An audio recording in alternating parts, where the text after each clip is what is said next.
Hey, what's up everybody? This is Anthony from Anthony's Customs, and for this review we are looking at the SH Figuarts Mighty Morphin Power Rangers Yellow Ranger. This is the female version of the Yellow Ranger.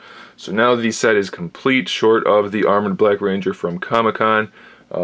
Speaking of Comic-Con, I have been spending all my time getting ready to leave for that, so I don't have time to do a comparative review of all the Rangers yet, or to show you their combined weapon. I will do that when I get back, but for now we're just going to look at the Yellow Ranger. So she stands just about 5.5 inches tall, so pretty much in scale, no problem there. We'll look at her in more detail in just a second. Let's go through the accessories. She has the two fists that you already saw on the body. She has two open hands just for posing.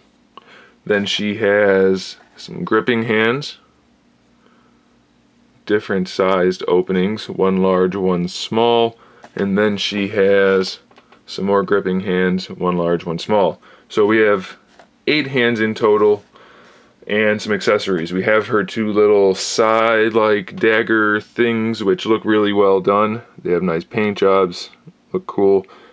They seem to be, I don't think we got any other yellow ones, did we? Maybe we did in the past, but this is the only set of them we have from this set. So I don't know, like I said, I'll have to go back and look at it for the combined weapon. But we have the two daggers, and then we have the Black Ranger's axe, which I'm assuming this is the, not assuming, I know this is the one that's for combining the weapons. So we have that, I'll look at that later. And then we have the Thunder Slinger onto the blaster thingy. I don't know what this is called anymore. But that's really well done. We've seen this a few times now, and she's got it included. And she has the, whatever this thing's called, I don't remember. But that also is really well done. We don't have this that's actually just in the blaster by itself. We only have the combined and unfolded versions. So that's a little disappointing, but it's not horrible. And that does fit into her little holster thingy. Takes a little finagling sometimes, but it does go in there. So let's get that out of the way. That covers it for the accessories. As far as the figure goes, there's not a whole lot to talk about that we haven't already talked about. The helmet looks really well done. I like the way they got the ears on there. All the little molded parts are good. The paints are good. No problems at all. We have a ball hinge for the neck to the head articulation, a ball peg for the bottom of the neck. I assume, I'm not going to pop it out to see. I'm pretty sure that's just a ball peg. We have the ball peg that goes into this torso with these caps that kind of hide the articulation. Ball hinge for the shoulder itself with the bicep swivel built in right there. Double jointed elbows, so no problem posing this one at all.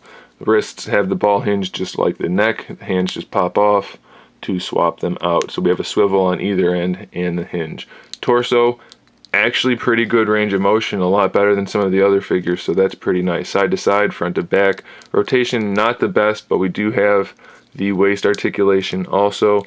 Feels a little stiff, but it is there. You should be able to get her posed, no problem. The belt is a separate piece that separates this from this, hides that gap.